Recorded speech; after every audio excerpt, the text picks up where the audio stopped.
अपने साथ बात रखी।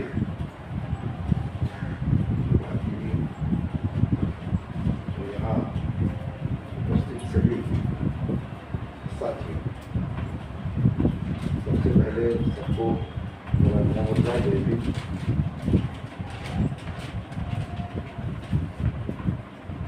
बहुत लोगों को मेरे बारे में जानकारी नहीं होगी, क्योंकि मैं उस सबसे बात है बोलने में कि अड़चन नहीं रहना चाहिए। मैं पवार समाज और राजा भोज नाम सब लोगों ने अगर सुना हो तो हम उनके वन से आए हुए लोग। राजा भोज महाराष्ट्र में समाज की भी काफ़ी उपस्थिति है। मैंने मेरा राजकीय जीवन एक ग्राम पंचायत से शुरू किया।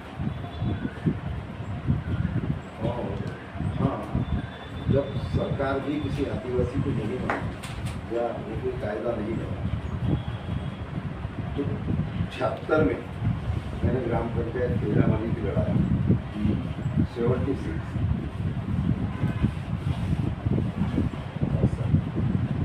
और वहाँ एक आदिवासी भाई को सरपंच बना के उसने कंडीशन रखी कि आप ही उप सरपंच बनेंगे तो मैं सरपंच बनूँगा। तो बोला क्यों? तो बोले मैं अंगूठा था और एक ग्राम सेवक लोग है जैसे आप लोग, ये बोले हमको बिका देंगे।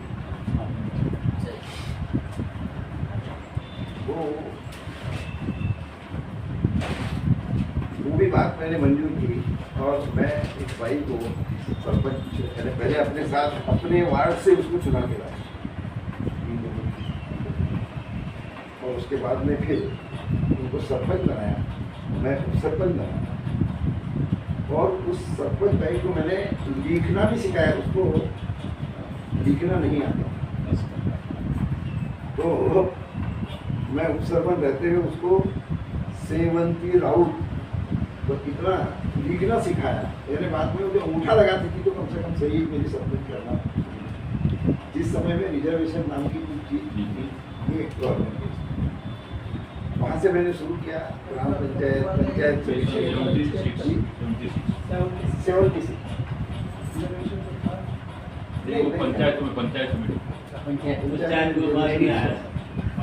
राजू गांधी ये पंचायत राज राजीव जी।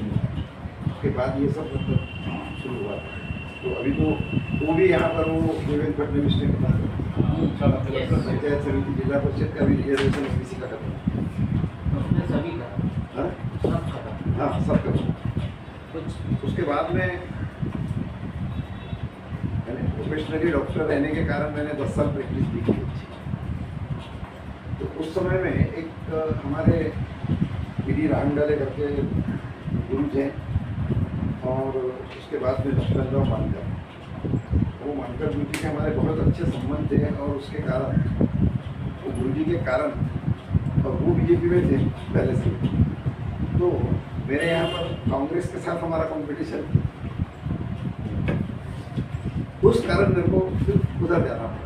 और उन्होंने ऑफर किया क्योंकि मुझे MLA की 80 में जब पार्टी बनी, यानी मैं ग्राम पंचायत तो जनरल सिंबल पे लड़ा था, पंचायत समिति में जनता पार्टी बनी थी, यहाँ पर जनता पार्टी की सरकार थी। मैं पंचायत समिति के चुनाव हल्दर चुनाव को भी जीता हूँ। और उसके बाद पहली बार कमल सिंबल पे 80 में MLA का चुनाव, उससे मैं उधर था। थोड़ा वैचारिक मतभेद हो गया क्योंकि मैं थोड़ा इस मामले में स्वाभिमानी आदमी हूँ, तो मैं कहीं अपने विचारों से कॉम्प्रोमाइज़ नहीं कर पाया और मैंने रिजाइन की। और 4 महीने में तब शरद पवार साहब के मेरे बहुत अच्छे पहले से, तो पवार साहब ने बोले कि नहीं तब तक मेरे को चुनाव लड़ना ही पड़ेगा। मैं जब कांग्रेस की टिकट देता हूँ तो पवार साहब कांग्रेस, मैंने तब अलग कांग्रेस नहीं। तो मैं 4 महीने में चुनाव हुई है और कांग्रेस के भी सिंबल को मैं MLA बन के उस तरह से गया हूँ। सांसद तो बताया नवी लोकसभा में UP सिंह और जनरल सेक्रेटरी प्राइम मिनिस्टर थे, तो बहन जी की सांसद हमारे सामने थी,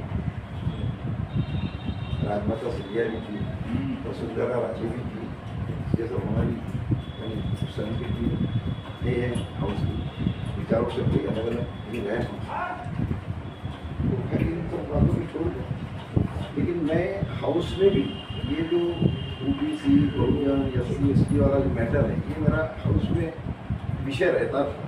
इस बात पे मैं हमेशा मतलब जोर देता था, और इसके कारण पहले तो जितने लोग थे उनको जब तक गरज थी हम लोग चलो उनकी ओबीसी, तो मास ओबीसी उनके पास नहीं था। लेकिन MLA MP हम जब बनने लग गए तो हमारे जो लोग हैं उनके भी, किसी को ग्राम पंचायत का स्वार्थ, किसी को पंचायत समिति का स्वार्थ, किसी को जिला परिषद का, तो किसी को MLA का, और इस स्वार्थ के पीछे वो फिर नेता को छोड़ के पार्टी से जुड़ा। हाँ, यानी वो जुड़े गए। लेकिन हमारे वैचारिक मतभेद हो जाने के बाद में हमने पार्टी छोड़ दिया। 14 में देवेंद्र फडणवीस के,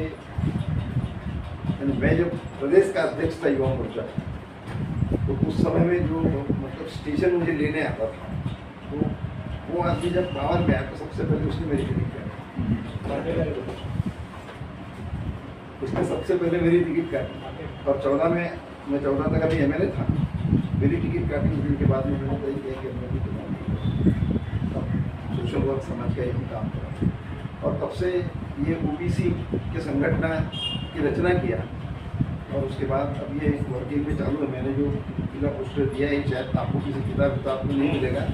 हाँ, ये मैंने अपने मन से ही लिखा हूँ, और उसको एग्जीक्यूट करके मैं अभी पूरे महाराष्ट्र में अभी लगभग आधा महाराष्ट्र को अच्छे से पहुँचा है। लेकिन देश में भी हम करीब 13 राज्यों में हमारे प्रतिनिधि पहुँचे हुए हैं, जिसमें से ये राजस्थान के हमारे जो मतलब प्रभारी अध्यक्ष हैं, तो इन्होंने तो पूरा जिला और तालुका लेवल तक के भी मतलब इस ओबीसी के संगठन को तैयार किए। ऐसे और भी अन्य कुछ राज्यों में हैं।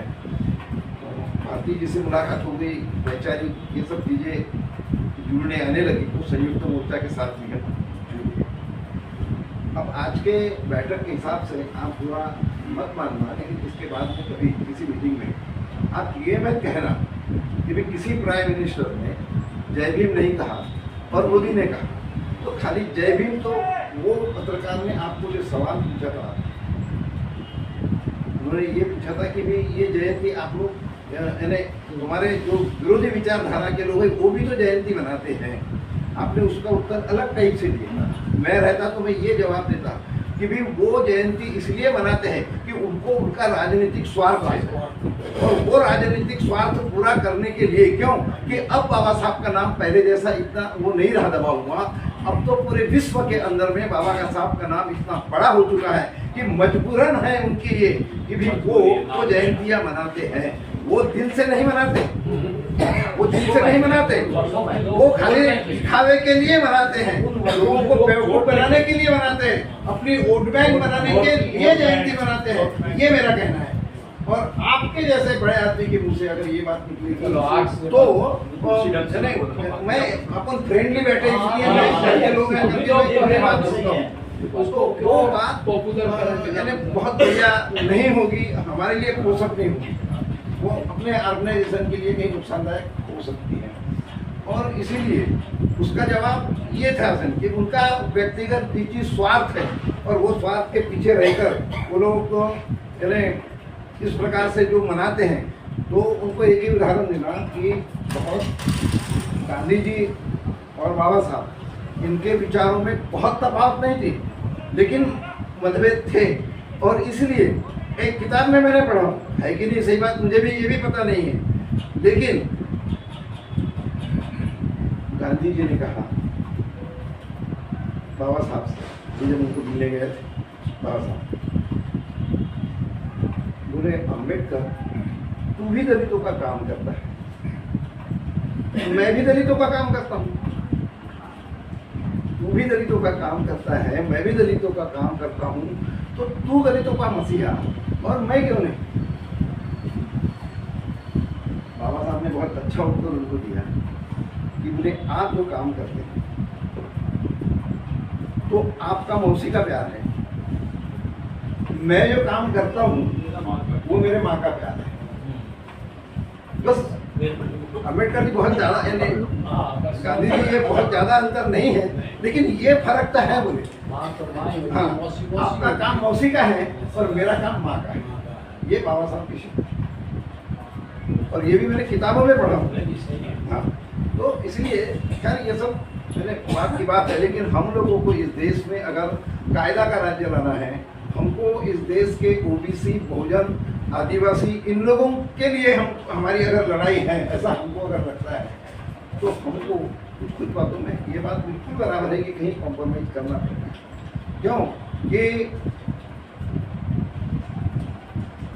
कांसीराम जी के टाइम तक के या वो BS4 वगैरह जो भी था, तो वो इतनी आक्रामकता थी उनमें कि उसके कारण भी बहुत लोग से टूट गए और राजकारण में जोड़ना पड़ा। तो ये अगर जोड़ना होगा तो हमको, हम जब हमारा ये जो कार्य है ये व्यापक रूप में सारे प्रदेशों में जाकर जब हम काम करेंगे तो वहाँ के जाति स्थितियाँ और इन सब बातों का थोड़ा हमको अध्ययन करना पड़ेगा।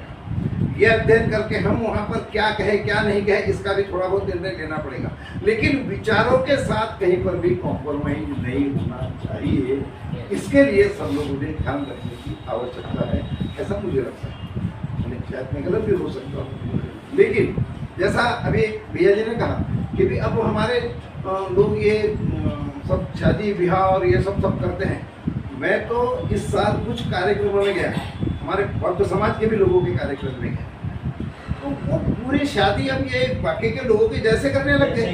यानी जिन जिन के पास पैसा होता है, जिन जिन के पास पैसा होता है, वो ये भूल जाता है कि भी मैं किस विचार से आया हूँ। डॉक्टर भीमराव जी अम्बेडकर ने हमारे लिए क्या तपस्या की है, उन्होंने क्या किया है, और ये वो भूल के अब मैं कॉम्पिटिटर हूँ समाज के और दूसरे लोगों का, और उस कंपटीशन में जाके वो भी स्पर्धा करता है। मैंने अपनी बेटी की शादी की महाराष्ट्र में, उन्हें बिल्कुल जो बताया समाज में बिल्कुल सेम है, एक पैसे का भी कहीं किसी से अपना लेना नहीं भाई, मैं उस शादी में नहीं बता रहा हूँ। मैं अब ऐसा मैं तो ऐसा राजनेता हूँ, अब इस बार 3 बार MLA रहा हूँ, मैं MP रहा हूँ, महाराष्ट्र के वाटर कंजर्वेटिव एडवाइजरी काउंसिल का चेयरमैन रहा हूँ। आज ये देवेंद्र ने जो बनाया होगा ना यानी जलयुक्त शिवार, मैं जब उसके पहले चेयरमैन था वहाँ पर, उस चेयर पे यानी सुधाकर राव नाईक के बाद उस चेयर पे सिर्फ खुशहाल रूप से बैठा है, अभी तक और कोई नहीं बैठा है। तो वो पूरा नियोजन मैं बनाया था, पूरे महाराष्ट्र का दौरा करके ये वाटर लेवल कैसा ऊपर आएगा इसका पूरा अभ्यास और अध्ययन ये मैं करके सब प्रोग्राम बना के रखा है। मेरे को तो बाद में मुझे नहीं मालूम था कि मेरी टिकट ही कटने वाली है और मैं फिर हाउस में नहीं जाने वाला हूँ। तो ये सब चीज़ें कैसे हैं कि ये लोग बहुत होशियार हैं, ये मनुवादी जो लोग हैं ना ये बहुत होशियार हैं। लोगों के यानी कैसा उनका फायदा लेना, कैसा वो उपयोग में लाना, और वो करके वो खुद बहुत होशियार बन जाते हैं। हाँ, और यूज एंड थ्रो यानी ओबीसी का जहाँ जहाँ नेतृत्व आया तो उत्तमराव पाटिल से लेके तो इन सब लोगों को एक एक हटा के मेरे तक के सबको साफ कर दिया। मेरे पहले महादेवराव शिवंकर थे हमारे वहाँ आमगांव से, वो भी MLA रहे, MP रहे, लेकिन उनको भी लास्ट में उन लोगों ने हटा दिया। मैं तो वो दिन देखा हूँ कि पांडुकर ये मतलब एग्रीकल्चर मिनिस्टर रहने के बाद में साधा एक एग्रीकल्चर कॉलेज का पत्र नहीं दे सकते थे अपने सहयोगियों को, और देवी के बाद उस पत्र का मतलब इम्प्लीमेंटेशन नहीं हो गया, पांडुकर मर गया। तो वो तो खाली हम लोगों का यूज कैसा करना ये उनको अच्छे से मालूम है। और हमारी मजबूरियाँ कैसी कि भी अपन बहुत दिनों के बाद ये राजनीतिक प्रवाह में आए हैं, तो हमको ऐसा लगता है कि नहीं साला अपन आज ये बनना चाहिए, कल वो बनना चाहिए, कल वहाँ जाना चाहिए, और उसके कारण 4 अपने लोगों पे काम होते हैं। आज एक ओबीसी का, SC का, ST का आदमी कुछ बनता है तो उसके कारण उसका वो कुछ भी रहे, किसी भी पार्टी से रहे, लेकिन उसका देखने का नजरिया कहीं ना कहीं अपने लोगों के तरफ में रहता है, और उसके सॉफ्ट कॉर्नर रहता है, और उसके कारण वो आदमी कहीं ना कहीं समाज का थोड़ा बहुत काम करता है। ये राजकारण हम क्यों करते हैं? आखिर ये लोगों के लिए करते हैं, समाज के लिए करते हैं, और उनके लिए अगर ये सब हम काम करते होंगे तो हमको इन सब बातों को भी मतलब थोड़ा ध्यान में रखने की आवश्यकता है, ऐसा मुझे लगता है। अब ये सब होगा तो ये करने के लिए हमको इस संगठन को बांधना पड़ेगा, हर राज्य स्तर से, जिला स्तर से तालुका स्तर तक के अपने प्रतिनिधि बनाने पड़ेंगे, और फिर ये कॉम्प्रोमाइज तो करना पड़ेगा हमको कि भी बाकी के जितने संगठन या दूसरे पार्टियां हैं इनके साथ में हम बैठ के एक यूनाइटेडली ऐसा कुछ प्रोग्राम बनाएं, लेकिन ये बनाते समय में हम कॉम्प्रोमाइज सत्ता से नहीं कर सकते, यानी उसमें आपको दूर रहना ही पड़ेगा। यानी हम अगर कहीं बीजेपी का समर्थन करने की बात करेंगे तो आपकी पूरी तपस्या समाप्त हो जाएगी। ये मैं आपके मुंह पे बोलता हूँ, बुरा भाई अच्छा। हाँ, क्योंकि मैं तो वहां से आया हूँ ना, मैं तो वहीं से आया हूँ। देखो, कांटे से कांटा निकाला जाता है। अभी मेरे यहाँ पे प्रशांत पटोड़े करके जो सांसद बना वो कुछ नहीं था, और साहब ने बोले थे कि भी डॉक्टर तुमको ही चुनाव लड़ना पड़ेगा, और अगर मैं उस टाइम चुनाव लड़ता था, लेकिन उन्होंने तीर कैसा मारा, देवेंद्र फडणवीस और पटोड़े। यानी जब मेरे को पहले टिकट का मौका था तो पटोड़े को लाके उन्होंने टिकट दिए लोकसभा की, और अभी इस समय में जब क्लियर कट मेरा सिंगल नाम था तो या नाना पटोड़े ने, मैं खुद अपने लिए टिकट मारता हूँ, मैं महाराष्ट्र का कांग्रेस का अध्यक्ष हूँ, तो टिकट मुझे मिलना चाहिए, और ये कह के पवार साहब से वो टिकट मांगी। तब मेरे को पवार साहब ने समझाया कि वो प्रदेश का अध्यक्ष है, ऐसा करेंगे तो बोले, मैं बोला ठीक है वो नहीं, मैं तो बोला आपने बोले करके मैं तैयार हुआ, नहीं तो मैं बोला अब मेरी उम्र भी, और मैं इतने साल 40 साल हो गए राजकारण में हूँ, तो मुझे अब कोई बहुत लालच है नहीं, और मैं तो पैसे के लिए कभी राजकारण में आया नहीं। मेरे बाप दादाओं ने मेरे बेटा बेटी नाती बैठ के खाएंगे, इतना तो पुरखों का है मेरे पास। मैं सड़क पे तो हूँ नहीं, तो मैं किसी पैसे के लिए राजकारण में आया नहीं, और इसके कारण मैंने ठीक है दे दो नाना पटोले को। नाना पटोले 2 दिन काम चला है इंटरव्यू में अपना, और तीसरे दिन वो टिकट भेज, और प्रशांत पटोले को दी। तो वो प्लानिंग उसका नहीं था, वही प्लानिंग बराबर वो उनके फडणवीस और उनके सब इंटरनल सेटिंग, और वो सेटिंग के कारण मेरे को हटाने के लिए वो बराबर उन्होंने दाव पेच की है। और अभी भी वो चुनाव हार चुका था, हार डिक्लेयर भी हो गया, और खाली मतलब जो पोस्टर बैलेट का नाम दिखा के उसको 200 वोटों से बाद में जिताई। हाँ, ये कांग्रेस का अध्यक्ष अभी राहुल जी ने अच्छा किया, सबसे अच्छा काम किया उसको निकाल दिया। उनको आप समझ में आया। हाँ, तो पोस्टल बैलेट की तो गिनती पहले होती है, तो उसमें पहले तो मतलब वो पराजित ही थे, तो रिकाउंटिंग मांग के फिर उनको खैर वो छोड़ो, ये निकल गया करके। तो अब ये संयुक्त मोर्चा जो हमारा बना है, इस संयुक्त मोर्चा का एक एजेंडा ये बैठ के अपन सब लोग बनाए, उसमें जो रखने दल हैं जो हमारे साथ, जैसे अभी साहब ने बताया कि भी 100 पार्टियाँ हमारे पास आए या हैं जो समर्थन कर रही है, तो कम से कम ज़्यादा नहीं तो 100 पार्टियों का एक प्रतिनिधि तो कभी आए, और इन 100 पार्टियों के एक प्रतिनिधि के साथ में हमारी कहीं बैठक हो, वो बैठक पूरी मैं गिर रहा हूँ, दिल्ली में लो, मुंबई में लो, देश के किसी भी राज्य में, और इन सब लोगों के साथ बैठ के हमारी अगर वैचारिक स्थिति एक बनती है, एक कार्यक्रम बनता है, तो हम आगे चल पाएंगे। और वो नहीं बनी तो आप ऐसी बैठक के 50 ले लेंगे, कुछ नहीं होगा। देश का परिवर्तन इतना आसान नहीं है, देश के परिवर्तन के लिए 40 साल आरएसएस को 50 साल मतलब पूरा होना पड़ा। 1925